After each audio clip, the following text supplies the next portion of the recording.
And you're listening to 2GLF 89.3 FM.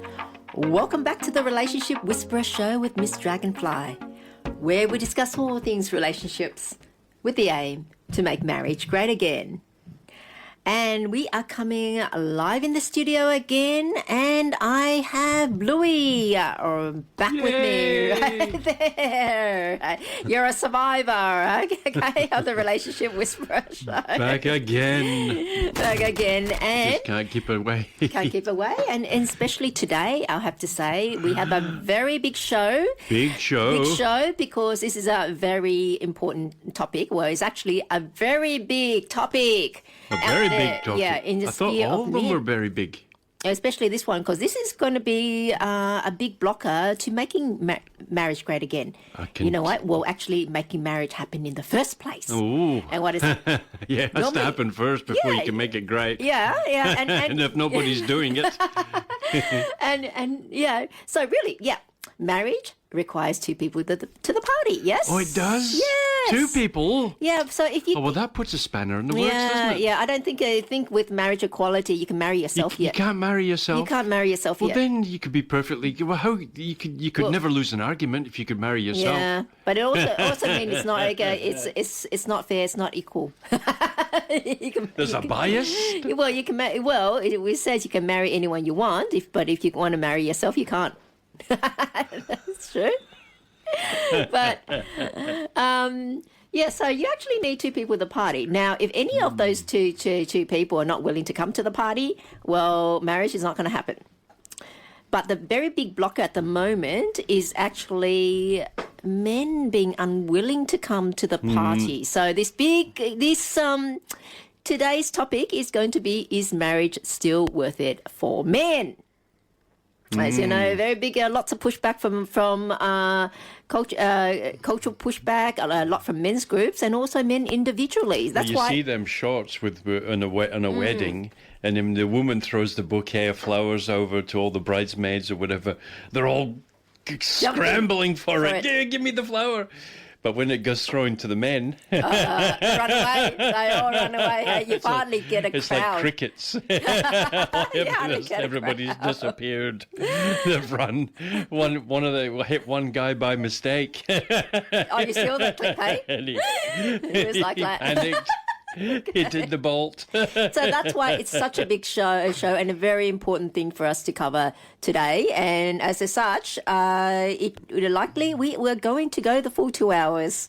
The full 2 hours? Because I don't think it can be done, you can do it justice with 1 hour today. I think our listeners will agree. And on that note, please call in and tell us what your opinion is about if marriage still worth it for men. Can I call in? Well, yeah, you can call in. Well, you're calling in now. You listen to our what we say, whether or not you agree, or you have your own view on it, your own 2 cents that you want to throw in. So the number is 0298228893. Okay, so give us a call in. And I have to say, with this topic, more and more men are saying the same thing: marriage is not worth it anymore. So is it just fear or the hard truth? And so today we are breaking down why men are walking away from marriage and what it will take to bring them back to this very old institution. And what society has been based on. And not society, even civilization to a large extent. Yeah. Yeah. Because it was... just up until recently. Yeah, it's up until recently it's changed. And I would think something that's worked for the whole of human civilization, well, if you do away with it, what happens to civilization? Do you have any figures about the amount of marriages in Australia? In Australia, not offhand, but we'll get to it after the break. But yeah, around in the Western world, the statistics, There's a decline. Big decline. I mean, 50% divorce rates in the Western world. Now, and then there's a lot less people getting married in the first place. Yeah, not just in the Western world, but anywhere that people are experiencing financial difficulties. Like if you look at, not many people would know this, but especially China, you would think such a conservative culture, it would be marriage, marriage, marriage. But now young people are pushing back and saying, well, I can't afford it. Yeah. Afford it, especially what the expectations around getting married, what you've got to provide. Like in China, so to speak, it's a bride price. Unlike in the West, where traditionally the woman's family has to pay the man's family, so a man would be willing to marry her. Yeah. I know that's not easy listening, but that is the fact. Yeah. And people want to deny it, but hey, why do the woman's family have to pay for the wedding then? It's a pass down from, instead of paying the dowry, now they cover the wedding. And they seem to be pretty proud of it too. And no one stopped to think, why are we doing this? Why is it this practice all about? Where did it come from? Should we keep it? Yeah, I wonder where it all come from. What's the original? The original is the woman's family had to pay for the man's family to buy. In many other countries, there's a lot of variances. India is the same as the West. Well, and the women are still getting beaten and killed, so then the man could be free to marry again, get more money. Yeah, and he can get a dowry or whatever. A dowry, yeah, that's what the dowry. Yeah. So I don't think feminists, how come I hear crickets? Why aren't you protesting loudly against this? Because originally in the West, I think the man had to be compensated to marry her because he had to provide for her. But by saying that, it's like she's a burden. You're implying she brings no value. I mean, even if you go get a dog, a pet, you're going to have to feed it. But you don't expect someone to give you money to get a dog, do you? You're going to raise it. Well, I mean, there's a lot of differences between a woman and a dog. Well, for example, the dog doesn't nag. So that's why the men's been compensated. Even back then, for nagging. The dog can't talk. It can just wag its tail and that's it. Well, besides Amber Heard, it doesn't share, shit all over the place. That's why I said it. Besides Amber Heard. Well. And the woman doesn't show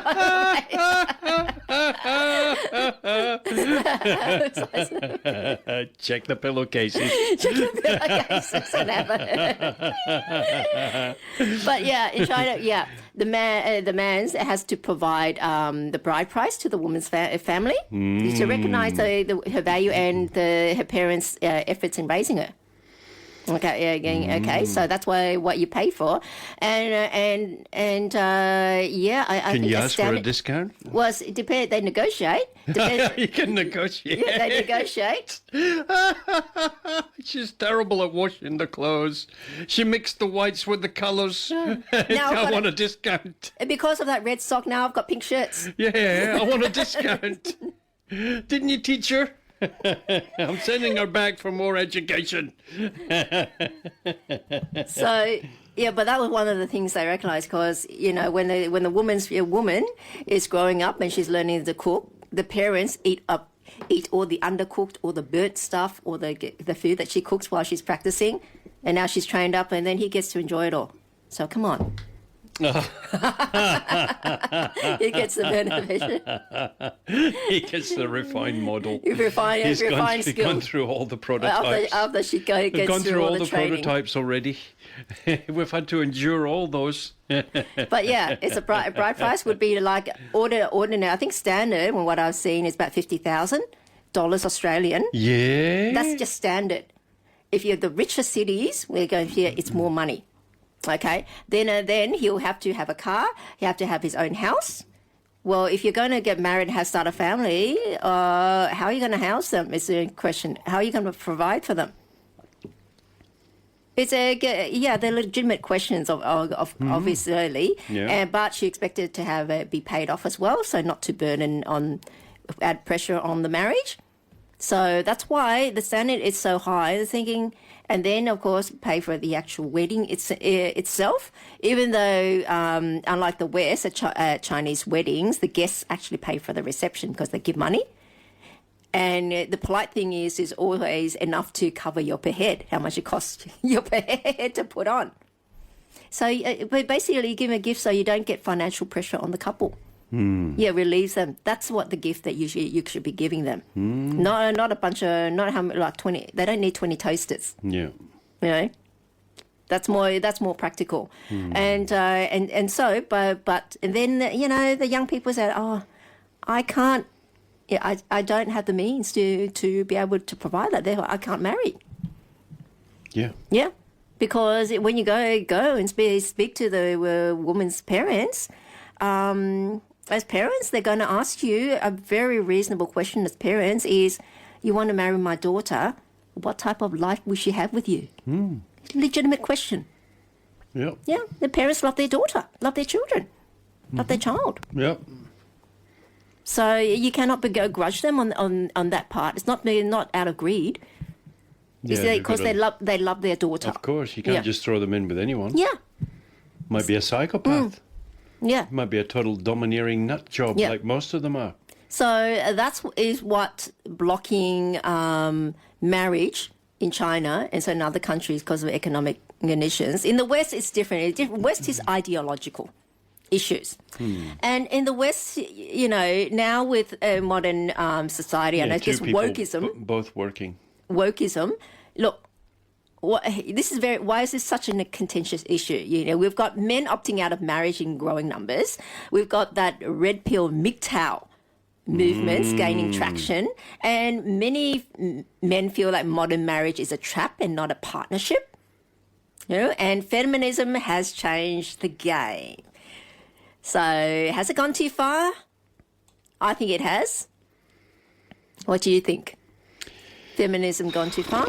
Well, I think a lot of it's just gone a bit nuts, isn't it? I think we've all sort of lost our way, and we're not sure of the definitions and how to be, and there's just such a confusion around it all. It just seems so bizarre with something so natural and easy has just gone a bit crazy. I mean, you know, to be fair, modern men actually face quite a lot of modern risks now. Oh, of course. There's no doubt about it. The dice is loaded. Yeah. First thing is divorce courts often favour women. Yep. Okay. Alimony, not in Australia, but in the US and certain things. I found it a bit strange because after you divorce someone, I would have thought you have settlement and that's it. But in the US, you have to continually to support your ex. Yeah. And what happens when you remarry then? I'm not sure about that part. Do you still have to continue to support your ex? Yeah, I think so. Until how long? I don't know. Until death. So you've got alimony and child support. You got alimony and child support, and then there's lots of. I think that if she's got another person that's living with her, then you don't need to pay anymore. He's got to pay now. Okay, so it's up until she remarries, or she's got some, I don't know, partnership. But human nature being greedy, I think they'll still expect it. I'm still here by myself. Yeah. Unless there's marriage. So you've got, and you know, men also face loss of masculine power, masculine purpose and leadership in marriage, as what we discussed about last week. Many times. Yeah. And, you know, this new culture that they're pushing that shames masculinity, you know, you keep hearing toxic masculinity all the time, don't we? The society's definitely changed over the last 20, 30, 40, 50 years. And, and the question is, where's it heading next? So we've got MGTOW come on the market. And that was largely propagated by Tom Likas in Los Angeles. Oh, you mentioned about Tom. Yeah, he had a talk show called MGTOW, Men Going Their Own Way. And lo and behold, that show became the #1 most listened to talkback radio show in the whole of the entire United States of America. And let me guess, majority of the listeners are men. No, there was actually a lot of women. And what, did they agree or ringing in to abuse him? They were ringing in to abuse him, and he says, "Oh, how old are you, love?" And he says, "Oh, I'm 32." He says, "I know why you're ringing in, because you're past it. You're gone. You're past the use-by date. and so on and so. Used to, oh God, Tom Likas. It was pretty vicious. Yeah, but Tom Likas and what But he did it. He did it to get the listeners. The listeners and more. He wanted got shock it. therapy, didn't he? Yeah. Shock jock. Yeah, shock jock. But I'll tell you what, he was huge, and he's still, even though he's retired on his show, he's getting so many views from all the old shows he's done. Oh, he stopped it, eh? Yeah, well, he's retired now, but men going their own way, MGTOW. Okay, I think on that, we'll go to some music. We'll be right back to delve into this very important subject. And one of the ways to make marriage great again is to get men back on board again. Wouldn't you say, Bluey? With marriage. Blokes, there's nothing to fear, okay? But we've got to address what your concerns are first, okay?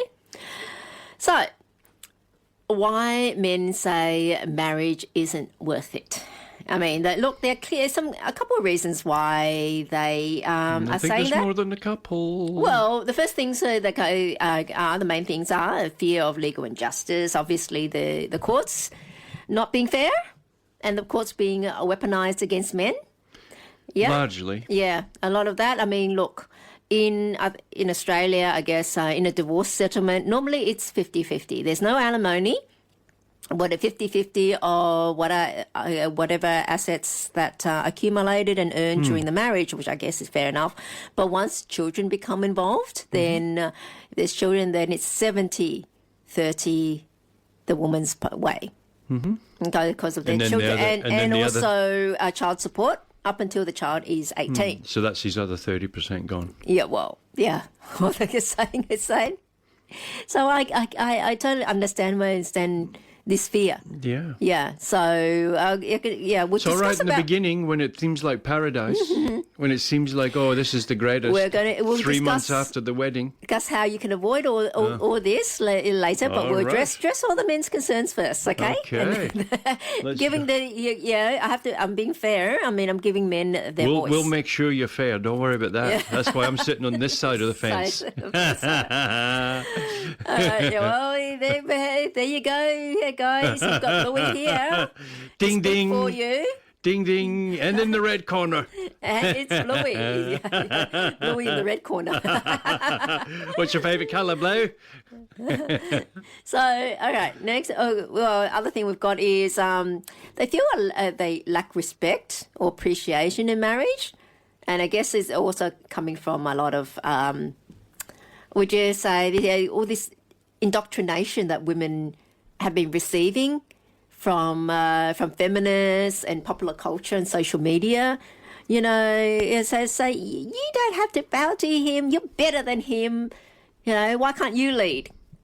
You know, you don't have to listen to him. In all movies, saying all TV shows, movies, and things like that. It seems there's a lot of belittling to the men. Nearly if you just look at a TV commercial, you can see it's quite belittling. It's quite belittling. But I guess it's now the man is dumb, and the man basically is seen as he's no way to function in life without a woman organising everything and taking control of business, and she's got it all under control while this man's like Homer Simpson, you know. But it also comes to woke culture. Now everyone gets offended. You can't mock anyone unless the only people you can mock are men. That's right. It's men. White men that are under the thumb. So that's the only psychotic you can mock. Bitch. Yeah, but that's also a reason why people complain that comedians are no longer funny. Because so many things are out of bounds before. And before, you know, comedians could be offensive and they actually play up stereotypes. And because they're true, it was funny. Okay, but now for political correctness and wokeism, they can't say it. Lawsuit. Hit a lawsuit. I mean, even say Little Britain, okay? If people have heard of that show, it's from Britain, obviously, and it's actually the two main actors in there are actually gay. One's gay and one was bisexual, but they mocked a lot of gayism, and and it was fine because they were gay. So it wasn't offensive. They were kind of like satirizing themselves, but they had certain one of the characters was like a cross-dresser, a transgender, and I think one of the actors did blackface once. He dressed up as a black woman. No, it was okay back then. People laughed at it. No one complained. But now, I think I saw some comments from them now. They wanted to revise the show, and they said, we can't do that anymore, that part anymore. It can't be Emily Howard, because I'm a lady, and I do lady things, you know. You remember that part? No, I don't. I watched Little Britain. Actually, I didn't see it. Yeah. I'll take your word for it. Yeah, Little Britain. Little Britain, that part. And nor can they do the blackface anymore. Oh. So if they had to redo it, they really have to tone it down, and then it's not as funny. Yeah. Well, just ask Justin Trudeau. Yeah, with a blackface. He did the blackface. But he got away with it. Well, he did it a few times. Yeah. And he was around. Look, I think the wokest people are some of the most hypocritical people. They're just satisfying their own agenda. It's an agenda, and people are dumb enough to buy into it. And it seems like a collective agenda. Yes, It seems like it's passed down from the top above, because they're all singing from the same song sheet. They all seem to be singing from the same song. And also, okay. They should be listening to 89.3. That's where all different songs are played. Yeah, we do speak a different tune, don't we? Sing a different tune to what's out there. Yeah. And I had to say, yeah, I do stuff. I give out advice that I haven't seen any other relationship expert do, and I have to put it out there that. And you're not even wearing a blackface. Yeah, I'm not even wearing a blackface. You know, any relationship expert or anyone giving relationship advice, if they do not touch or discuss finances or money in a relationship or marriage, you can't take them seriously. Yeah. They're just for entertainment purposes then. Really? Because those are there might be unsavory issues, okay, but they are necessary because that's the cause of so many arguments and divorces and breakups in marriage and also relationships. Well, and also I would say that money is a large part why a lot of marriages still stay together. Well, yeah, I you think can that see the smarter ones would probably figure it out, going, if I get divorced now, this is going to lose, even though I'll split and I won't be left with this. I'll need to get a Sydney Morning Herald newspaper on a park bench. No, not only that. You know, I did know of a wealthy couple. Like, they actually built their fortune together as a team, and it went to $100 million. Okay. However, and there were issues with the marriage, but they stuck together because of the money. Because of the money. You know, couples normally stick together because of the kids. Well, they keep together because of the money. Because it's far easier. You can do far more with 100 million than you can with 50. True? True. Yeah. Yeah. Yeah. And then what percentage would the divorce lawyers take out of 100 mil? Well, there wouldn't be much. If it's amicable, they split, okay.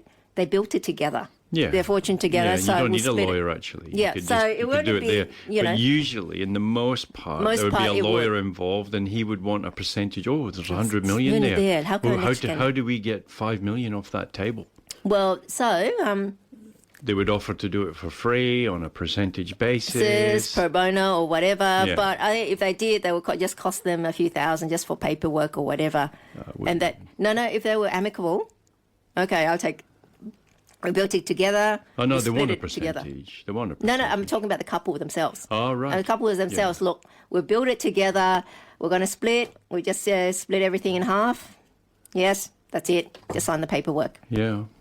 But that was more that couple, can happen. That case was more clear cut. Yeah, it can happen. I think it's possible, but very unlikely. Very unlikely, but because look, they're money-orientated people. Everybody wants more than the other one. Yeah, but they're smart enough to know. Mine, no, they would have, because they rather not. Look, they don't even want. She wouldn't have had nothing if it wasn't for me. He would never have had nothing if it wasn't for me. I'll tell you. People see the position of the self. Yeah, well, she was bringing the money in. Oh, she was? She was bringing the money in. He was out there doing the investing. And so it was a role reversal? It was a role reversal, and that is not because that she actually ran her accounting practice.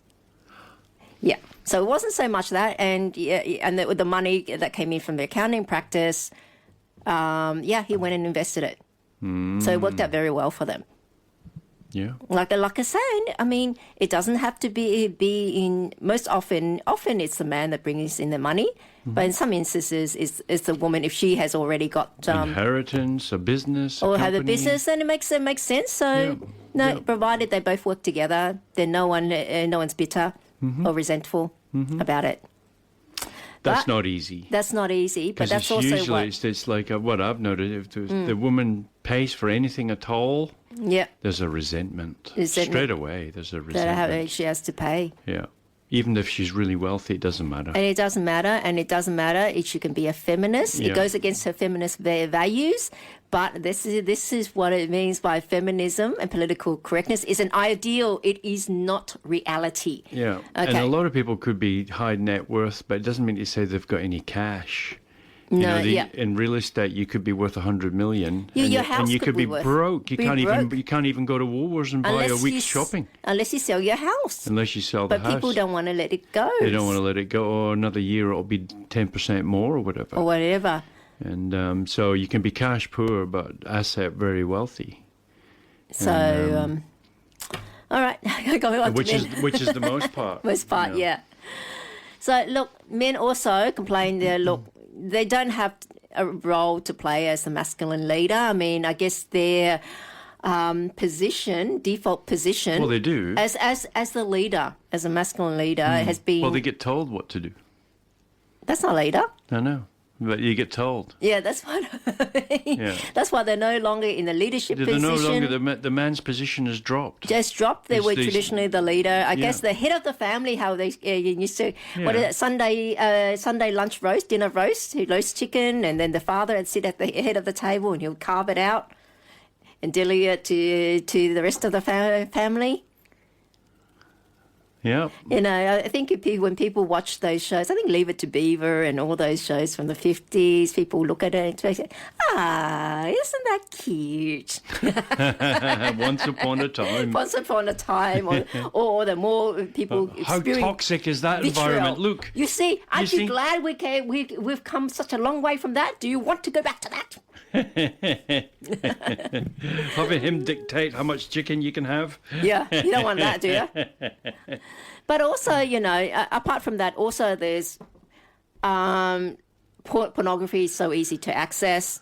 There's casual relationships, casual sex easily, and dating apps offer opportunities for men to just play the field. I mean, it's insane. It's insane, but and how many people have a cow in the old days? Yeah. Before milkmen came around, a lot of people had a cow in the backyard in the old days, and they would get milk and stuff like that. Then came along the milkman who delivered it to your door.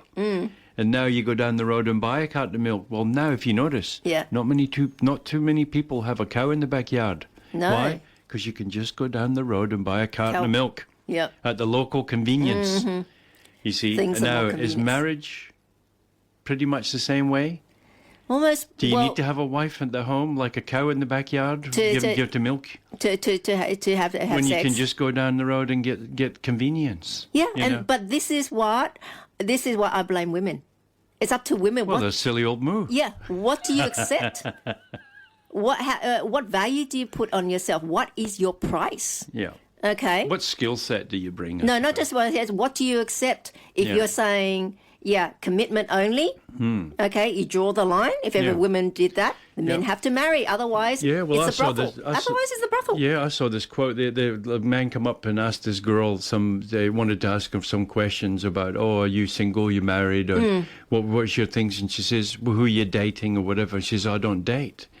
She says, what do you mean you don't date? You're young and good looking or whatever. Why don't you date? He says, no, because I'm only interested in one thing. Is marriage. Yeah. And it's like, and if they don't qualify for that position, then I will never even go out on a date with them. And it says, and I'm only looking for one thing because I know that my time is short. She's got her price. Yeah. I've got my priorities is this. So it was like, wow, it was rather refreshing, actually. So that's It a was like woman she that knows knew her value. exactly what she wanted, So she exactly knows her what she value. thinks. Yeah. Wasn't going to go around and play the field and just have a body count like every other woman. Yeah. It was actually dedicated for, And when you hear that, yeah. What Does a it- refreshment. do you It respect was like, her? wow. Your respect for her just goes up. 100%. yeah. And, And it was like, oh, you could actually, you know, if you're in a relationship with a person like that, you could probably feel safe. feel safe because she's got Values, values, got morals, got ethics. Ethics. Yeah, Ethics, and then that means these that, ethics are prevalent and they're seen, and then you go, well, they're like that with me, they're like that with them, anybody else. But this is the thing, like I repeated before, the one type of woman that unfortunately keeps getting overlooked is the marriage good ones, material woman. Yeah. Okay. And then men pass them over and then complain, oh, women are bad. Because because the woman, wife material woman, like that girl, she's not going to go out and sleep around. Yeah, so you've almost got to go to somebody who's got morals. Yeah, Like, how so do you if she find does that, then she's not going to sleep with you. But the woman won't sleep with him. No, I don't want to. Yeah. I find it easier. Yeah, that's right. Well, then two dates, and if you're not in the bed, yeah, then then don't next. complain. Then Next. do not complain. If that's where you reject the good woman, simply Exactly because she won't put out. Yeah, yeah. Okay, then do not complain. Yeah, that's right. Yeah. Yeah, You don't know who's sharing your pajamas. yeah. You know? It's been there before. So I guess the thing is, from that, men don't actually fear commitment, but they fear commitment to someone who doesn't admire them. So what do you think of that? Well, men don't fear commitments because if you notice that a man will follow a same footy team for 20, 30 years. yeah. So there's And some sort of loyalty. Even though the footy team loses all the time. They're sitting there waiting for a winner. You know, all these years, oh, could it be this year? Could it be this year? Could I But they win still some? remain loyal to the Yeah. crappy team. Yeah. You know, they don't Okay. chop and change. Oh, that one won last year, I'll follow them. Yeah. This one, you know, and we'll follow the winners. Winners are grinners, no doubt. Yeah. But in this instance, you'll notice that men are pretty loyal in that regards. And it's the So, same with the woman, I If they're gonna, suppose, incentivize. as long as okay. he's incentivized. Yeah. So what do they need? They need to feel that there's benefit in marriage for Well, them. they need to know that they're appreciated, that I guess. they're appreciated, that they're functional, they have a role. Everybody wants a role, a responsibility. I don't know, but I saw this meme. It was absolutely hilarious. It was so hilarious. It was about the women from the night, you know, the working women or whatever. Working girls. Yeah, and then the guy comes around in the car, and he goes and he runs the window down and says, how much? And she says, $70. Okay, get in the car. And then she starts saying to him, oh, you're a great driver. Oh, you drive really well around the block. She's just giving him encouragement. And the guy's paying the money. He says, and then the guy's behind going, beep, beep, beep, hurry up, it's my turn. I've got to get back before the missus finds out I'm gone. I've only got 12 minutes to get to the shop so that I get the milk and back, otherwise she'll Okay. go off. And he said, I just want to get my bit of encouragement in before I go back to her. And there was a queue of cars around the block. Everybody wanting to come in and get some encouragement from this. Oh, you're a great driver. Oh, you look so good. Oh, you're...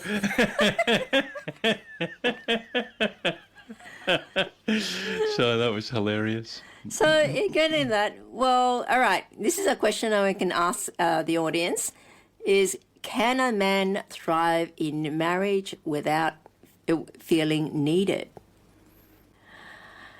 Now, Bluey. Another reason why men fear marriage is one of the reasons is modern women don't understand about men. You know, I mean, to make a marriage work, well, men want to lead, but I guess there's a fear of being called controlling or perceived as controlling, and I guess getting flack from society and modern social mores, because they want to protect, but only if they're trusted to do so. Okay, and they have a quiet craving for admiration, but not domination. Would that be true? Well, when men, Well- okay, start with men want to lead. Men want to lead. Yeah. Yeah, I guess, yeah, you know, well, traditional men want to lead. Now there's so many soy boys around that, well, another term for calling them is, I guess, they also fit into the beta male category. Yeah, the men, the ones that are followers rather than the one that want to stick their neck out and lead. Because leading is not easy. When you lead, you have to make very difficult decisions. Not all of them are difficult, but they will inevitably come by. And you've got to make the tough calls. And it's a huge responsibility because what you decide affects your entire family, not just yourself. Affects your wife, affects your kids. Yep. And your whole direction of your family. 100%. Yeah. Where you it's live, what you do, your job. It affects a lot of things. Family happiness. If you're going to be successful, say if if you're going to start a business, how's this going to work out? Or even career changes, anything like that. Should I accept that promotion? Should I go to that? Up, we're going to live in Tasmania. Or something like that. Or if you're get offered by someone else, somewhere else, or maybe doing fly in, fly outs, that affects your family as well. So big decisions. So like I say, not all men are cut out for that. The ones capable, the want to lead, well, they are not being allowed to lead. Against categorically, I think society and the modern push is being for men not to lead. They want women to lead, want women to be men, and men to do more of the housework, want men to become women.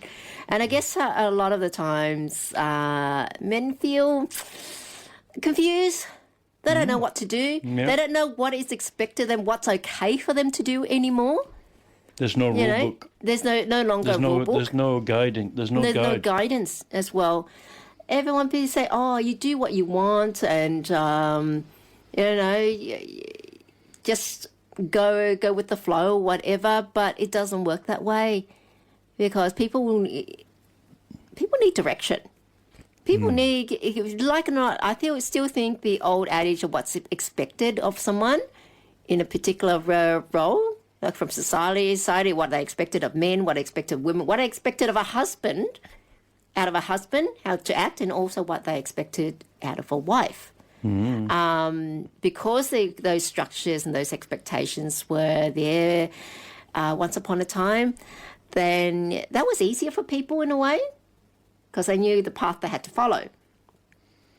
Whereas now, okay, you have all these options, you can do what you want, but how are people turned out with all these options? So in society, not that well. But I guess also in a marriage, what do men fear? You brought up nagging before. Nagging fuels love. Well, I think probably the biggest underlying fear is that what seems to be precious at this moment, which seems to be loving and kind and supportive and nurturing and caring and fun and happy play and all of that, ends up being the freaking worst freaking enemy in the whole world, who absolutely hates you and wants your death, for a lot of times. And so that's what married men feel fear of is that what appears to be somewhat a good option at this moment will turn out to be and end up being a nightmare. You think it was a dream, but it ends up being a nightmare. Because you know what, people think, like I say, people don't really think of what a marriage is and how they're supposed to act in it. Yeah. Or I guess a lot of people go into reaction and thinking, oh yeah, a marriage, I just live together. So they both go have separate lives and then come home at night to eat together and sleep together, and that's it. But most people come home exhausted. Exhausted, and you don't. And we can't even communicate with people. We're sort of just Yeah, at the that's end the of the sad day, fact you're of, sort of modern life. It's sad that modern life does it that way. And Yeah. then I guess then when the nagging comes into, I say, Because you're oh, why tired, can't you you're do exhausted. this? And Yeah. and the wife, a wife is, I guess, disappointed. Where does nagging come from, really? What's the cause? Well, it's of, underlying issues. you can say isn't it comes from women, but yeah, but what's the underlying reason why? Yeah, I'll agree with that. Why you said women that right. nag? Because of disappointment. Okay, I guess. Yeah, It's certain yeah, things he's not yeah. providing, but then that's when before you marry, you really have to sit down and saying, okay, how is this going to work? Mm-hmm. What are your expectations? What are my expectations? What is our goal in this marriage? This has come back to people don't understand what a marriage is. It's there really for a purpose, and you both have to have a mutual goal. They both Yeah. want a thing.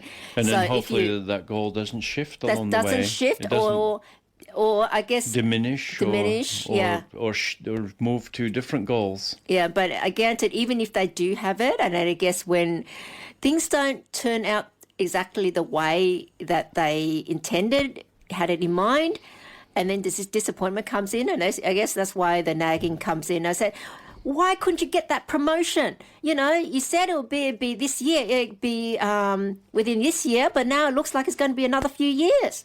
Why can't you get it? Why can't you get it? There's things like that, Yeah. And I guess, well, if you're already doing the best you can, and it's not just turning out the way you want it as well, and you hear that from your partner, the naggingness, which is underlying criticism as well. You're not likely what to. she could do what she should do if she was intelligent enough, she was unconscious enough, and this is not a put down on women because I know that men are unconscious as well. Yeah. And so they're just as equal to blame, and if not, perhaps more so. But if a woman was conscious, she would say to that position, "Look, I know that you're good enough to be promoted. Yeah. I know you're good enough, and I reckon you're the best that's in there." You know, and it says, and the fact that they're not giving it to you, there is something wrong with them. Yeah. It's something wrong with them. So maybe But we could sit down. How do we work it out that you can be more noticed, or where's the issue here? Why did that promotion go to someone else and bypass you? And who do you need to be in front of? Who do you need to talk to?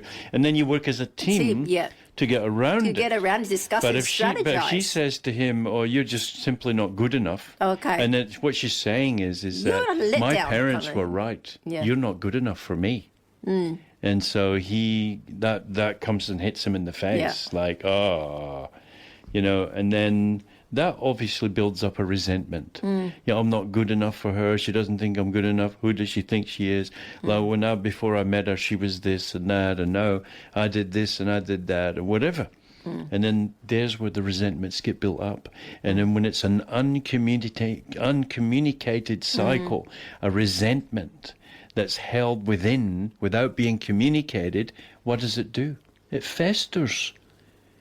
It just becomes more of it. It sort of ferments and adds pressure inside the. And so we can be walking around like a soda bottle, shaken up with a tight lid put on it. And I think for the most part, we're walking around like that, with all our bottled up emotions that we've got a tight lid on. You keep your lid on tight, I'll keep my lid on tight, and maybe we can just get along. Yeah. But you see, is that the real way to be, you see? Yeah, people are not working. This is the thing. People. Why do we have to have not our lids on tight? working as a team? Yeah. That's the issue. Because when does it work come as a down to? team. Because people don't know what marriage is, don't understand what marriage and then is. so what it is, it becomes a competitive situation. Me versus you. I'm Rather the one than- bringing in more money. I'm doing this. I'm putting in more. I'm doing the one. I'm the one doing. I'm the one. You see, and I think that the problem with most relationships is that very premise. We look at the position of the self. What am I going to do today? What am I going to eat today? What is my opportunities today? And where am I doing this today or whatever? But we never, well, not say never, but rarely, we got to consider ourselves as like, how's the other person feeling? How are they doing? Yeah. What's in it for them? What are they feeling today? And so on. And how can I be a support to that? And I think if we could just get to that premise, Yeah. I think that we could absolutely get on a lot better. You know, Of course. we could get on a lot better. I mean, there's It's- no reason why it can't be hilarious. There's no reason why it can't be great fun. You've got a partner, you've got somebody committed in the same goals. How wonderful. How wonderful is You that? can walk through life without being, it's like I can go through anywhere and I don't need to walk through the valley all by myself, Yeah. Yeah. Yeah. You've got company, someone to walk the path with you. Yeah, I mean, I like being by myself. I really do. It doesn't really worry me. I never ever feel lonely, or virtually. I don't think I ever really. I don't know, and I'm thankful for that because I know that it hurts a lot of people. That loneliness, and I think that that's where a lot of people make mistakes in marriages is because they just simply can't find the quality people. It's not like they've got options. It's like, oh, I'll have to take the first one I can get. Yeah. For the most part. Yeah. I'll just take anything. It says I want a prince on a trusty steed, but I'll end up with I'll end up some bloke on a bicycle with muddy boots. Or on a donkey instead. Yeah, he always says that. What an arse, eh? So the thing, it really, for men to enjoy marriage, is also what they really want. Also, is respect, isn't that? If they get respect in marriage, it goes a long way. Yeah. It's also a lot of the times men now are fearing marriage and saying, you end up servicing someone else, get no respect, and at the end of it, the tort she takes cleans you out, so to speak. Yeah, well, that's the biggest fear for men is that all this hard work, all this planning, all that stuff, and at any time that she seems fit, the moment that she feels comfortable in the contract, says it's usually a manipulation is going on, that if something goes wrong here, this is all mine. And women are better. Basically, women are really good at scheming. Better than men. They're better than men. Well, a man can strategize. There's no doubt about it. He can think about, I've got to make a bridge from here to there. I've got to put, where's it pointing north, and and how many tons, and where's the highest impact zone. He can figure all that stuff out. How to get 300 tons of metal to fly in the air, stuff like that. How he can figure all this stuff out. But women, like men have a defense mechanism. It's called big muscles, and big fists and whatever. And it's like anybody comes, you just bip them on the nose. But women have also got a defense mechanism. They don't have muscles. They can't punch you on the nose, a woman. But what do? They can figure out how to destroy your life. They can figure it out. They can do this. They can scheme it out. So women also have a defense mechanism. And it's that, they can think things out about how to get around things. So men are fearful. I would say the biggest underlying fear, or the biggest proponent to MGTOW, the men going their own way, because when that Tom Likas rang up, the men would say, look, I've been with my girlfriend 5 years. She's so beautiful. I've known her for years. Yeah, we're little things.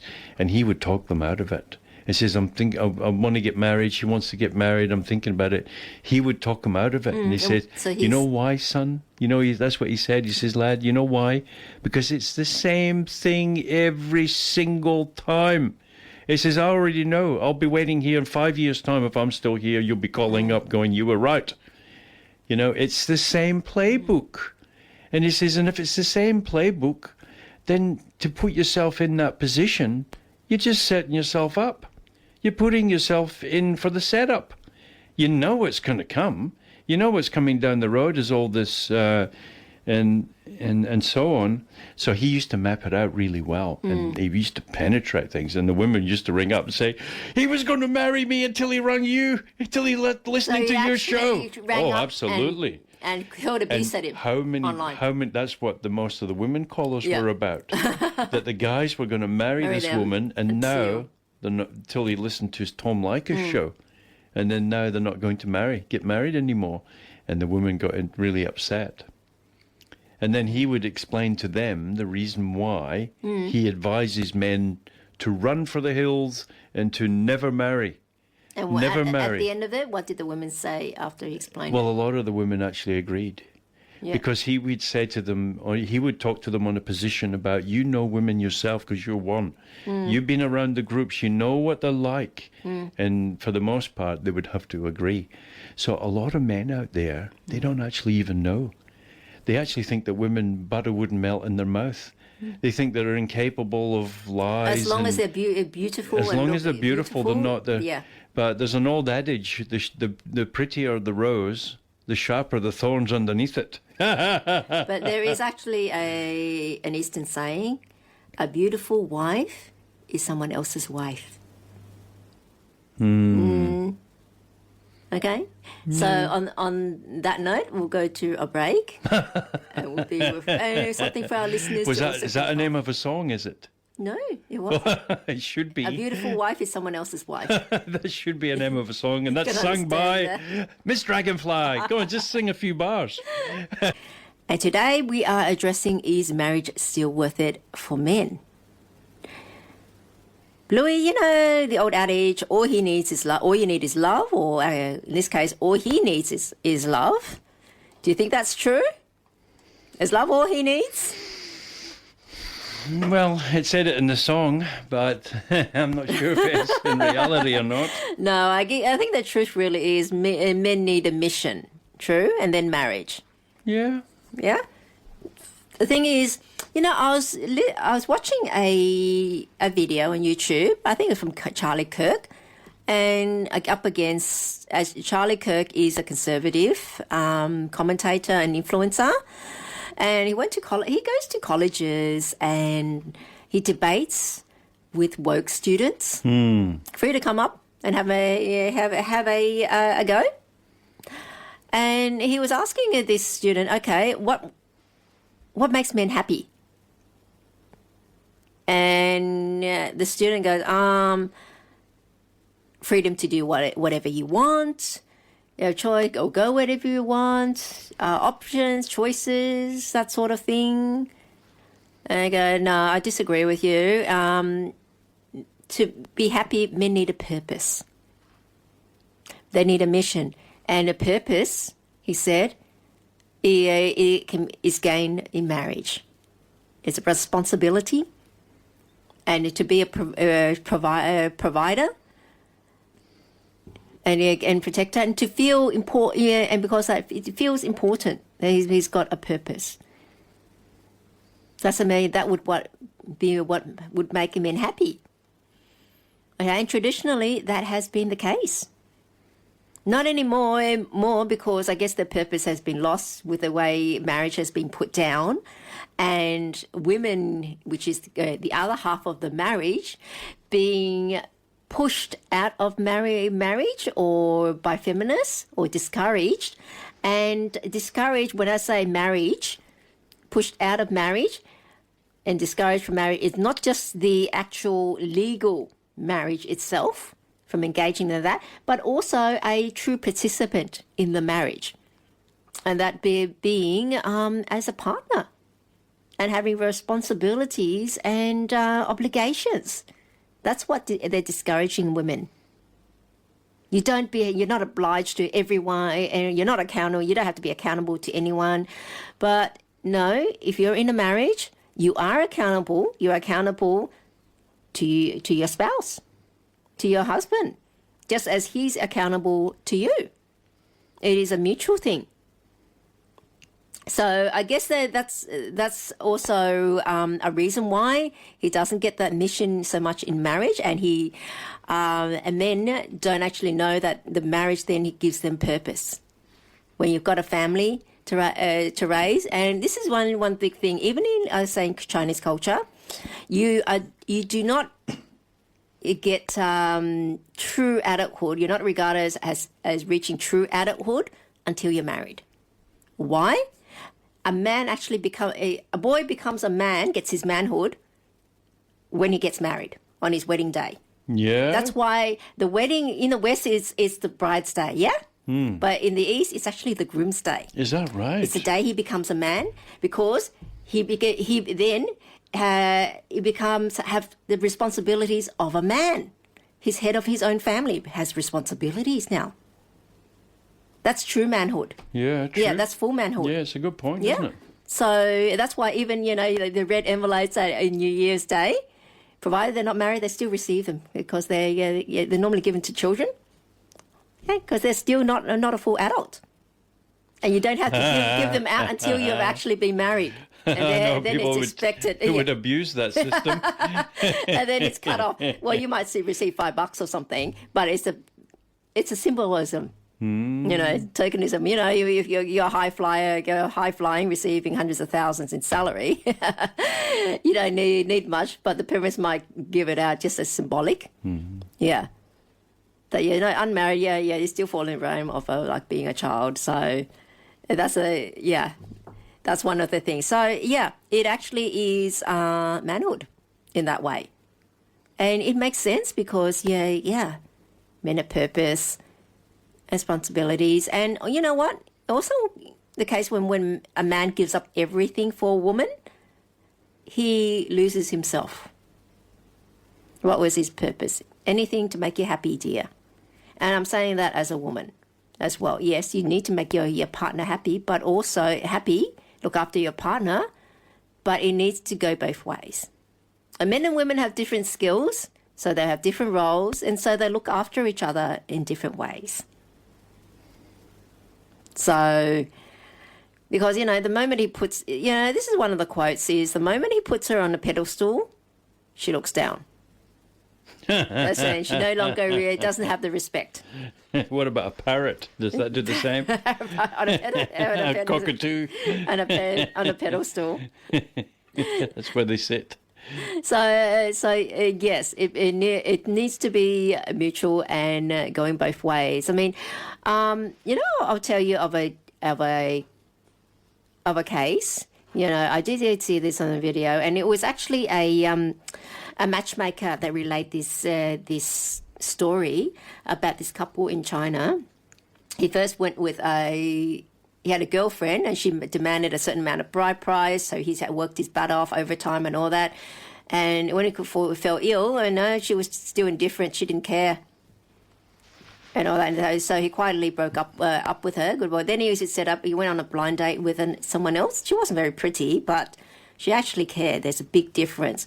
He was working hard. They got along very well. They were talking before about marriage, and he was working hard so they could get married, all that. And she said, look, if you want to give me all these things, house and car and all that, but if the price of them, for me to have them, is your health and well-being, I don't want them. Okay. And you're important. You're most important. You're important to me. Yeah, that's the kind of person you want to be with. And he felt touched. He was very touched. Yeah. Now, because of that, he worked even harder. He actually worked even harder. Yeah. Why? Because he said, look. Yeah, he feels encouraged. And not only that, he said, I don't want you to have less than other wives. Okay. Well, now he has a trust relationship. He still does that, but it's with a smile and with happy to do that. Happy to do that because he's being back is I want to look after you. I don't want you to have less than other wives being my wife.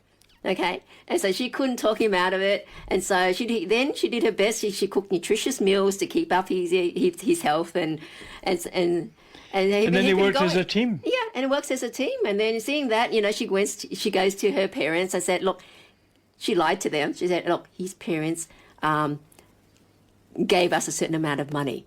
And her parents say, well, if that's the case, we can't be less than them. Here's this amount of money to match. Is that a scheme? Yeah, well, originally she wanted because she wanted to help him. Okay, so she actually, you can say it's a scheme, but she wanted to help them, and she told him, yeah, and she said, if I agree with that. Well, she told him. So that would be a big red flag for me. You're willing to rob your parents to help you, but then you go look. And out the door. He told his parents and said, "Yeah, no, that's no. If that's the case, no. Look, we can't be less than them. So here's this amount. Yeah. So they got it from both parents. Yeah, well, you best have it from no parents.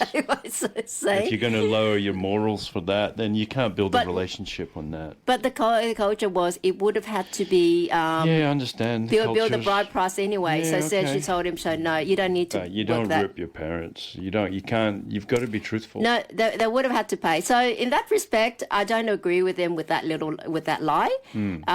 However, the end result was, well, both parents gave what they would have they both given got anyway. money. Yeah, they both got money. But away, and then it supported that. But that was mutual love. In her, Yeah, love for money. So yeah, she actually loved him. Okay. Well, she told him, no, if it's going to cost you this, your health and that, I don't want those things. Yeah. So Yeah. he would, yeah. We don't know the full We don't know the full ramifications, story, but it worked out. But the well. moral of the story is they had mutual love for each you other. can con your own parents and get money off them both instead of just getting money off one of them. So there's lots of ways of looking at God. it. Right? Oh dear. Okay, so now all these issues. So how do we make marriage worth it for men? How Well, much first- time have we got? Yeah, we've got till 7. Okay. So now, well, I'll say first of all is bring back masculine leadership. You know, I think society as a whole, to encourage it generally, needs to actually, well, now it's been switched. The switch has been turned on. That wokeism is dying now. Forget about wokeism. Yeah. You feel that? They didn't sell any more beer. Yeah. They didn't sell many more Jaguars. That you actually have to value masculine traits and masculine leadership. They value masculine traits in women, but not men. You see, they're actually encouraging, even pushing women to be masculine. So that's our ideal, you know. You want a certain amount of women in engineering, a certain amount of women on board. They wanted to create a disruption. And they wanted to create a disruption in the family life. Yeah. Because that's where, if there's anything that there's like the families where harmony is, the family's like your own little political system, you know, and it's like you discuss world matters, you just things. So they want that disrupted. They want to have some form of aggression between them. Yeah, between the sexes. Yeah. You know, so we have to go back to our biology. Is that men have natural skills and natural traits to lead, natural tendency because of that, because And women of their have got natural tendencies to support. To support. To be the support of yeah, that. and we need to restore feminine. To be the nurturing. Yeah, restore feminine softness and influence. I gather, you know, feminists do not love women.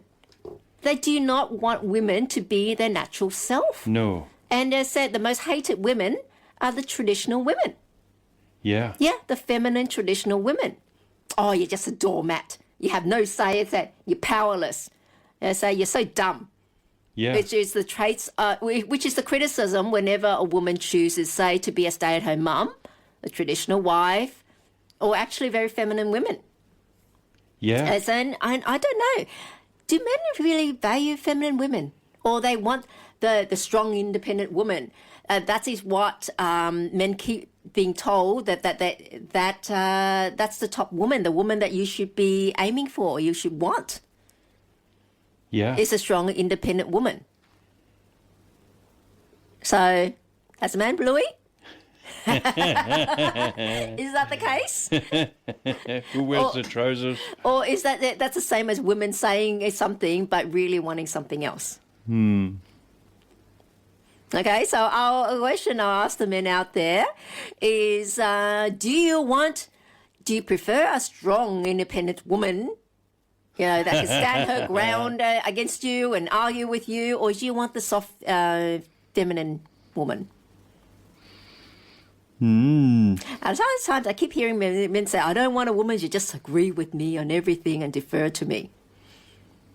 I want a woman that will challenge me. You heard that? Until they get challenged. Until they get challenged. This is also, I think it's also men, not just women, that I say one thing, because of they've been influenced, but really want something else. Well, they all want a better life. That's one We thing. all want a better life, but the mantra and what we're being told, that's not for a better life for you. That's for you for women to go out and get it yourself.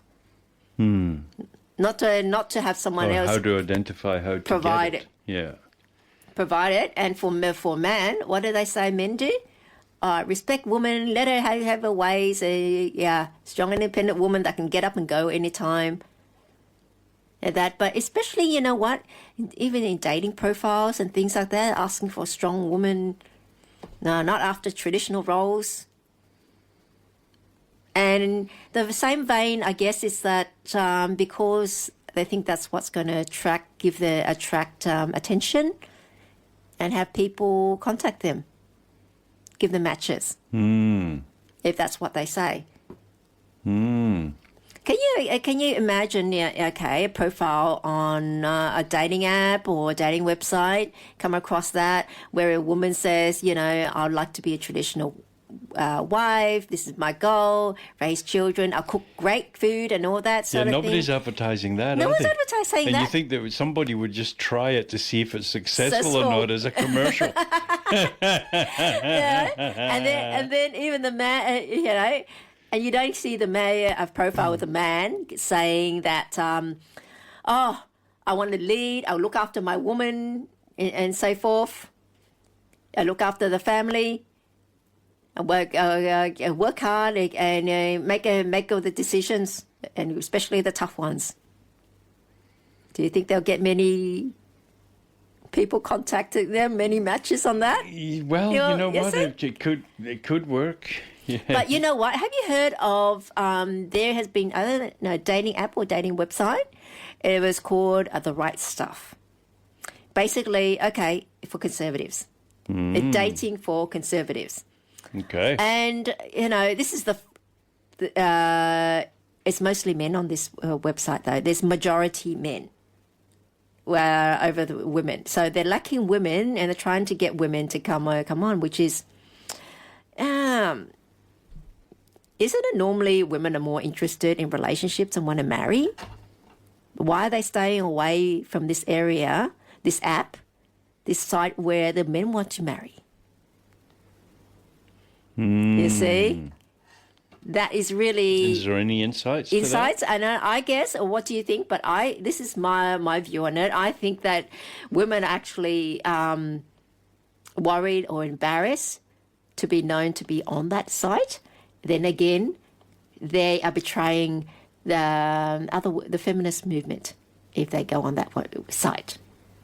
And also, they wouldn't be too popular with their friends. Might be embarrassment friends. There's other sites as well that are even less savoury. No, it's not about being savoury or whatever. If you go to, say, Plenty of Fish or whatever, one of those type of sites was basically just a hookup or Tinder. Hey, that's fine. There was one recently, a few years ago, wasn't there? And everybody got exposed, all the people. Oh, Ashley and Martin. Oh dear. That was that mantra was. I think the tagline was "Life's too short, have an affair." Yeah, I thought that was a public relations stunt. No, but it didn't it was a real site. It seemed to have site. collapsed the company, really. It collapsed because of the data breach. Because it's so sensitive, because people are married on this site, but they're having affairs, and as expected, it's majority men on there. Okay, that's one extreme. But this one, you'd think that women want to get married, so should be going on that site.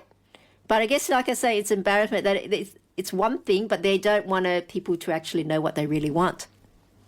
Yeah, so that's a mantra. And men in particular, a place where I can find conservative women, yeah, I'll be there. So, actually, but maybe, you know what, I hate to say it, but women are no longer, well, a lot of women now are not up to scratch in terms of being able to fulfill the traditional roles of a wife in a marriage. Men are similar. And men are similar as well. They no longer have, well, I guess because the testosterone is really gone down. One thing. And they've been shown the easier life. Yeah. Just live in your parents' basement, don't have responsibility. Well, look at you living in the city, you go to a job, come back. You go and get your food from a shop somewhere, Yeah, and then you go to come the back. gym Yeah. during the weekend, and then it's- that's life it. is pretty much organised. Organised, mundane. Why know- would you I know what want you- to upset that? Because they It's don't pretty know much that's the same routine. the same routine. But, you know, it gets Stagnant. stagnant. I mean, Has come to on, be there's more got to be than more that. life. Then actually the men don't have a direction. No direction. No no direction, goal. no purpose. Well, you have got a purpose. Your purpose is to pay subscriptions every month. To Pornhub or somewhere. Well, then the next thing you know, that after you've paid everything, that you end up virtually nothing. Nothing, yeah. And it's the same old, it's like Groundhog Day It's like with a few slight variations. rat race. And it's like you're in the hamster wheel all the time. Yep. You have to keep going. Running to stand still. Okay, working your butt off and that just to survive, which is sad. Yeah. And then the worst thing is if you do that and you don't survive, like, I mean, if you're struggling just to meet survival, even though that you're doing a lot of output, it's not so bad in Australia, but some other countries like the minimum wage and etc. So what's the other thing we can do? Create a shared mission. You know, when you're in a marriage, Yeah. not just bank accounts. This is the you have to- thing. well, you have to have a common goal. You have to have a common goal. So you both have direction. You both know what you're working towards. Okay? Marriage is a team. I say it again. Marriage is being a team. People do not know it. There's no I in the word team, No. but there is me. There is me. Okay. This is like the thing. I mean, she's beautiful. That's why I'm going to marry her. You know, she's beautiful and cute. I think that's what not enough. men have got to get over that. You've got to get over that. Men feast with the eye. With the eye, but we're not Yeah. really thinking. And a man will take, like, even a dishwasher. Yeah. He thinks, oh, she's a princess, you know, like, or somebody that's, you know, picking up, you know, discarded plates from a restaurant or whatever, or a buffet, you know, and there's things in there. As long as you she's know, beautiful, As that's long as fine. she's good looking, that's very that's right. fine. But It they're doesn't not matter really- about her quality. Does she have a degree? Does she Well, good degrees around is not that children? important in a marriage. Well, It's look. Yeah, the I thing mean, it is, shows a level of intelligence. I intelligence, suppose. but not necessarily the case. It's I not mean, necessarily the look, case. I've got degrees, and I'm Yes, saying that there's it's a lot not of people are necessary. stupid with them. Yeah. Yeah, There's no doubt about it. yeah. But it's And more it's usually a business anyways, isn't it? I mean, you got the money, you'll get it. everything that you have to really think about the values. And this is the thing I say men all the time. They pick these women, good looking women or seemingly fun women and all that, and then complain when it doesn't work out. And yet they've overlooked all the actually wife material women. Because good looks only last a short time. Yeah. And if you're picking primarily for the good looks, and all of a sudden, well, first and foremost is that you get bored of seeing the same thing all the time. The same view all the time. If that's what you're in there for, is the good looks, and most men are. They go for the prettiest girl, pow, Pow, and then what? and every man's rushing for that one. It's that more of one. a trophy that he's got. It's Trophy more than wife. a trophy, and he doesn't really like that which initially attracts, that which initially is appealing, soon becomes unappealing, soon becomes even disgusting. After a while, you notice it with relationships. So and that's the difference. And so when you're looking for a long-term partner, Yeah. you've got to be able to have the Really- intelligence Intelligence, to really. go beyond which is merely attractive to the initial eye. Because once all the makeup comes off, once all the war paint comes off, what are you left with? You know? And you know, she might be rather appealing at certain point, but it doesn't take, good looks only last a short time, if you notice. Even the most beautiful looking people in the world, especially like the most beautiful looking women in the world, you know, give it 20, 30 years and she looks like a drop meat pie. You know? And so... You know, I just saw a recent picture of Aishwarya Rai. Okay, she was a Miss India World. Okay, she won Miss World, and she was at one stage considered the most beautiful woman in the world. Well, she won that competition. Yeah. She's up there. Yeah, stage. She was the queen of Bollywood. Okay. And I saw a recent picture of her, and yeah, because she's aged, she's about 50, in her 50s now. She's blown up. She's gotten a lot bigger, and you can tell, like, Yeah. She's no longer the world's most beautiful woman. There's if you look at that Tom Cruise when he was playing Top Gun or one of their movies, well, the lead actress, they did a picture. Where is she now? Oh my God, Kelly McGillis. Poor Kelly McGillis. She looks her age. She was hot back then, Kelly McGillis. She starred in, I think, Witness, that movie too. And then you look at the men. Yeah. The men have sort of like, he's pretty much normal. I wouldn't say normal. Look, Tom Cruise, he's aged well because he's got money. He's got money. And he's done a lot of work. He's had a lot of work done. Okay. But a lot of men sort of age better than women in many instances. In a lot of instances, they do. Gravity effect with women. Well, the skin holes are better, and also it's just a social acceptance. You don't accept a woman that's aged, but you accept a man that's aged. It adds wisdom to his looks. True. For a woman, she's regarded as just a hag. Yeah, she's become a hag. Yeah, old bitch. Yeah, that's a shame. Yeah, it is. Because I think one of the key things about a woman when she gets older, she gets wiser. She gets more intelligent. You know, but however, I remember listening to that lady Dolores or something. Whatever, and she gave this thing about this epilogue about life or whatever, and it was so intelligent, it was so brilliant, and it was like, you could sit and listen to that woman all day, you know, and she was in her 80s, and so on. So this is the thing. We just say, like I said before, a woman is born rich and a man is born poor. Okay, a woman gets poorer as she ages, a man gets richer as he goes through life. What's a woman's currency and what's her wealth? It's her youth and beauty. Well, a woman... Unfortunately, that's the case. Yeah. You know, even women judge other women. Yeah. Based on their looks. Well, that's where the most judgment comes from. The most judge and most competition. Yeah. And for a man, his wealth is actually his resources. As he gets older and goes through life, he accumulates more. Yeah. And that's why an older man, I mean, look at Murdoch, how many marriages he's had, and he's recently been able to marry again, and he is like a wrinkled prune. But hey, he's still an alpha male. He still get models and so forth. Why? Because he's got money. Someone is interviewing this old lady in her 90s about relationships. Yeah. And he says, my advice to you, if you're a 25-year-old, find a 75-year-old man. If you're what? If you're 25 years old woman. And he goes, why? He says, because I haven't worked in 50 years. He died 50 years ago, and I haven't worked a day since. Because he left her with a lot of money, yeah. There you go. Yeah. And she says the way that a woman makes the most of her money, that's not the case in all cases, of course it's not. But for the majority, for the most part, the way that the woman makes a small fortune is divorce. Yep. That's the most profitable position for a woman. How they normally get a house is through divorce. Through divorce, yeah. How they get it is through divorce.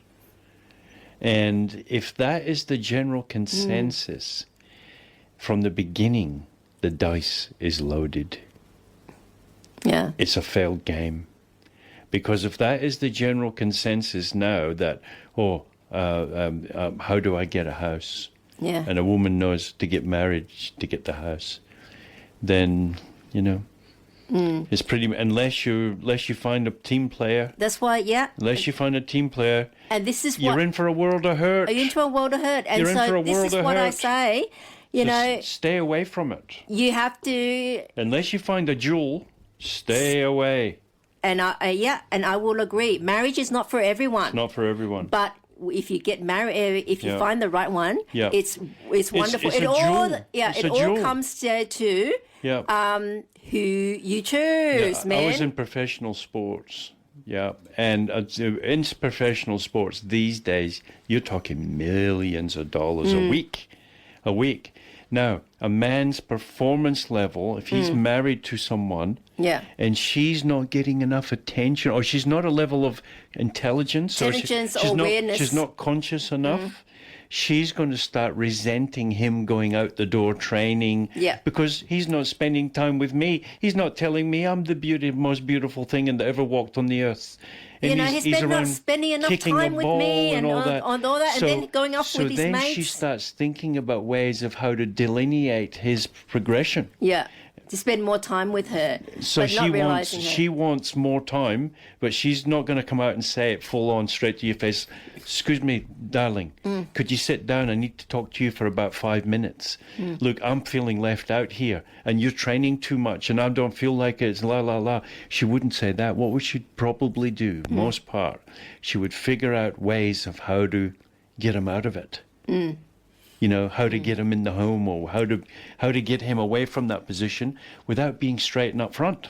You see, but if she was a different mindset, if the guy comes home from a hard day's training and she's got a juice ready, oh, what's this? Oh, it's watermelon, coconut, and this. It's for your carbohydrates. It's for your electrolytes, and they've got cucumber in there because it's the highest form of electrolytes. Oh.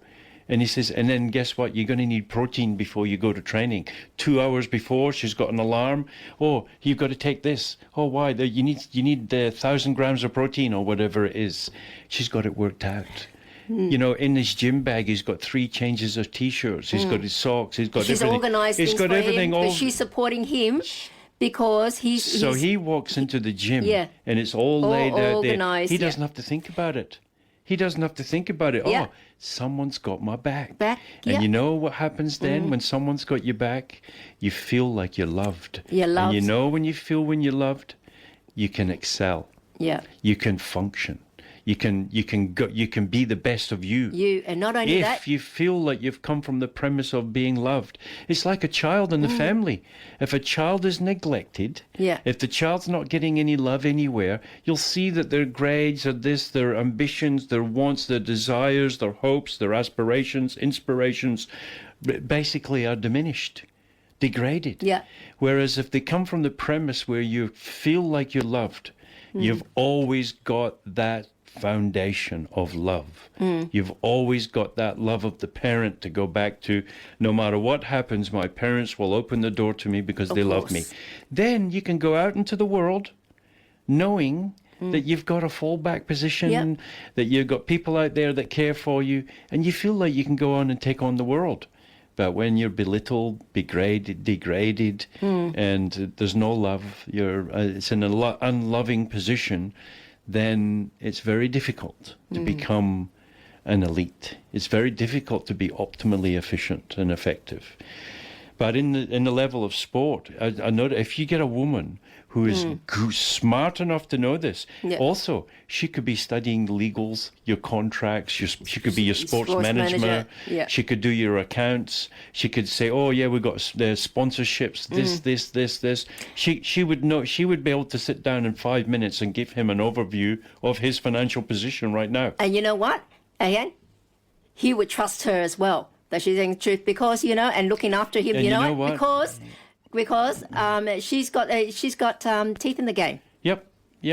And if some blonde model came along with fake boobies or whatever and looked like Ping Pong Pow or whatever, and there's like things, Barbie. and tried to grab him, there's a most chance he would say, "No, get away from me, you ugly bitch."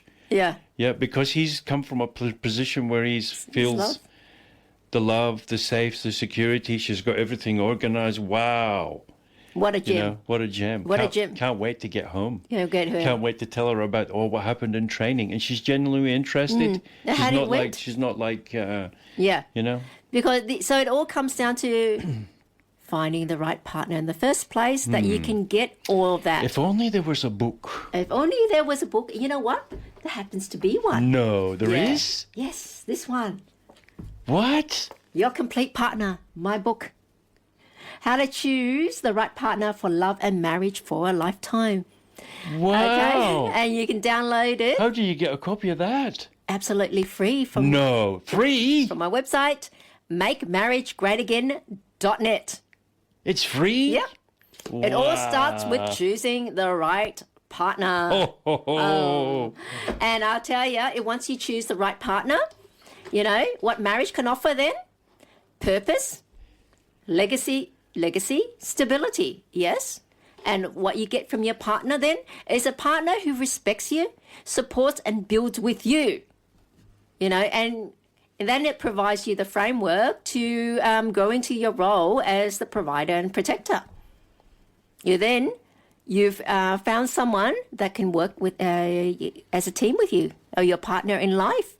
Okay, you that would want the same thing, the end goal as you do, and then you both work towards it. And so if you're a sportsman, okay, she would recognize that and saying how well you do is towards your mutual financial future. Yeah, and so now I'm going to become the woman. What's she going to? What would she bring into her life that she hasn't got? Well, what would she? If she's married to a sports star, what would you bring into life if you're a woman? Well, first thing you'd be is you'd study nutrition. How. Sports nutrition. And you would study from the best. And then the next thing you would do is study whole manners of things. Yes. You know, like around it. How to be a manager. Yeah, nutrition, how to be a manager, probably legal framework. Look, if he's bringing in a lot of money, some women will think, oh, yeah, just get a chef or hire a lawyer to look over contracts and things. This is the thing, though. This is outsourcing. And while it's all fine and well, but you need to know enough to manage them. You need to oversee the chef, what they're cooking. Of course. What they're saying, even though you might not be physically cooking. If you've got a bookkeeper, if you've got an accountant, most sports stars get robbed by their accountants. Yeah. They end up being penniless. That's what the accountant does. Yeah. Because they thought the accountant is doing the right thing by them, but they don't understand it. And the sportsman's too focused on the ball pass. He's too focused on his ankles and his knees and how to build muscle power and explosive power and how to recover quicker. Yeah. He hasn't got time to think about all of these other things unless he's a super elite and really intelligent. So therefore, he needs a partner to be able to handle it, that he can absolutely trust. Yeah. He can absolutely trust. And this is what men should be choosing their wives on. Yeah. Instead of how many degrees they have, or how beautiful they look, or how strong and independent they seem. Because this is the thing, a strong, independent woman, she's used to just focusing on herself. You see what she wants. Okay, strong enough. It's not to disparage. Look, the gem might be able to look after herself, or should be able to look after herself, because has enough foresight to, and be responsible. But she doesn't think of herself as the be all and end all. I don't need no man, kind of thing. Or he said, I'm a wild, strong spirited. Get up and leave any time. Yeah. Their fancies, But there's the other thing about that. It's like you've noticed that most women, they're not very grounded. She needs to be grounded. The thing she needs a man to say, snap out of it.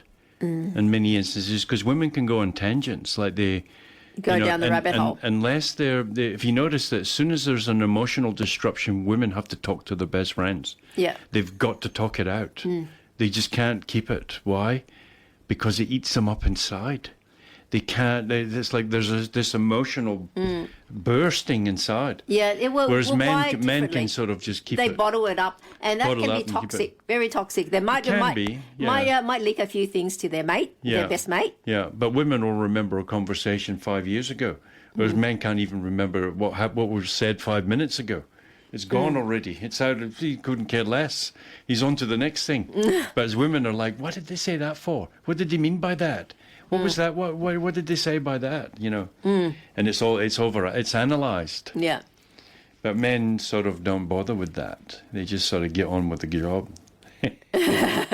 What's next? Let's get on with it. So what's next? So, coming towards the end of our show, look, in conclusion, really, I suppose men aren't asking for that much. They just want purpose, peace, and respect, I guess. And if they modern marriage doesn't offer that, then they'll keep walking away. But we can change that, one role and one relationship at a time. But the key to modern marriage, just like the other week where we covered, should traditional marriage make a comeback? And it's modern, and it comes to modern traditional marriage. But the key to it all is finding the right partner in the first place. if you're not with the right partner, do not get married. And I'm saying that as Miss Dragonfly, as someone that wants people to get married, and I want to restore marriage to the greatness that it was. We and want to still can be. destroy divorce lawyers. Yes. Destroy divorce No more lawyers. business for you. Because people that shouldn't be married don't get married, then there's no divorce. People have chosen correctly, no divorce. So both instances. I say it's not like, I have to admit, sad to say it, but most people in society nowadays, when you see it, they're not marriage material. And it's not necessarily because they don't have the means. You know, they're not an attractive proposition because they don't have enough money or they're poor. It's just their skills, their values, their mindset are no longer there for it, or I should say unsuitable, no longer suitable for it, for marriage. But if you get it right. But then we can always learn as we go along. But we can always learn it. And that's what humans do, don't they? But the thing is, how many women can cook properly nowadays? You've got a good point there. How many women? How many restaurants can cook properly? Not. So a lot of it, or not so much in Australia, but overseas, I think even in the UK, it's like pre-prepared meals and they just heat up. Yes, and microwave. And then what's the point of going to a restaurant? Ping. Yeah, I can do that at home. Yeah. I can buy a TV dinner and just heat it up. Yeah. Well, you know. Well, you know what I mean. It's mainly just the conversation. Conversation, but there's no getting point. out of the house. You don't want to be sitting in the house all the time either. No, just go sit and have a coffee then. I am not paying money for some pre-packaged meal that you just opened and microwaved. Really? Yeah. Pay a premium for that.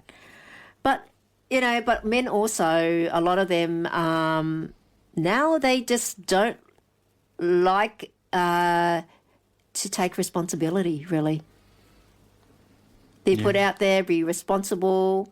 Or be a head office, and far easier if someone takes care of it. Let the woman take care of it. Let the woman pay. Yeah. Life, and that's why they're so big up on splitting bills when you're going on the first date, which is actually laughable, really. Because what you've actually saying to the woman is, please marry me, and if you marry me, you're going to be responsible. You're going to have to bring money in. And be happy to look after me, provide for me. Actually say, you be the provider, provide for me. A man, that's what a man's saying, especially on the first date, if he's letting the woman pay. She offers to pay, say, oh yeah, I want to pay. Oh, that box looks really heavy. Oh, you want to pick it up? Yeah, you can pick it up. I think there's someone intruder outside. Oh, you want to go out and check who it is? Yeah, you can go. You can go. Should sing out if you're getting in any trouble. Oh yeah, yeah. Oh look, no. If you get into a trouble, yeah, you can call the cops then, because I'm not there. You'll be able to. So that then. Yeah. And they don't care. They don't care. There's no. Recently, I asked someone. I said, I spoke about male pride. Do you know what male pride is? No. Lack of male pride. I do not know what male pride is anymore. And so that's what I'll call out and let our listeners know. I'm going to ask our listeners. Let me know what male pride. What do you think male pride is? I have and you can comment that on my Facebook page. I have 2 Facebook pages under Miss Dragonfly and Make Marriage Great Again. Okay, please follow both if you can, but at least follow one, and because to keep up to date, and let me know what you think of the show. Leaving your comments there, and what do you think male pride is? I'm actually curious just to see what people's answer is and what they think it is. Men and ladies, okay, just let me know. Let us know what you think male pride is. And also, if there's a topic you'd like me to cover, then feel free to leave it there as well. And if I can cover it, then I will in a later show. That's it, Bluey. I mean, like, look, we've had a great talk. I mean, marriage, it's such a contentious issue regarding men. Women, as you know, even though they might not say so, they all want to get married. They dream about it since they were young. Yeah, playing the wedding, playing with dolls. Weddings, it's all and so about forth. marriage. Yeah, and they want to be, because this is instinct. This is woman's underlying instinct. She wants to reproduce, you know, have babies and so forth, and have someone. And while you're doing that, Wants to be kissed by the prince. By the prince as well, being swept away and have a fairy tale wedding. Yeah, you know, and get out in a carriage. And that sort of thing. Oh, talking about carriage, a bit of a sore point now. This woman that she wanted to have a grand wedding, have arrive in a carriage and all that sort of thing. But her fiance didn't have much money, so she ran to, Daddy, I'm getting married. I've been married, and it's the father's responsibility to pay for the wedding according to tradition, and I want a carriage to get out of. He had to go to take a $70,000 loan so she can get her carriage and pay for her wedding. Marriage lasted 1 year. Then after that, she had a second wedding, married again. Run back to Dad. Daddy, I'm getting married again, so you have to pay. You have to pay again. Oh my goodness! And you know, it's a wonder thinking. And this is my tip to parents when the daughters run to you for that. Especially when you know the guy she's marrying is a bum. You tell her, yeah, that's the tradition. The father pays for the bride's wedding. However, it's also tradition that we select your groom for you. So we'll pay for you if we can choose who you marry. If you want to choose your own, then you pay for your own wedding. That's how my tip to parents. Yeah. To come back. Good point. True, eh? Yeah, good True point. Yeah. That's you marry tradition. who you want. Who you want. Before, the parents decided who you marry, so they paid for the wedding. But now, if you want to decide who you're going to marry, then you pay for your own goddamn wedding, or get him to pay for it. In this day and age, look, if a guy wouldn't even put out a dime to marry you, should you be marrying him? Women, where is your pride as a woman? Yeah. Really?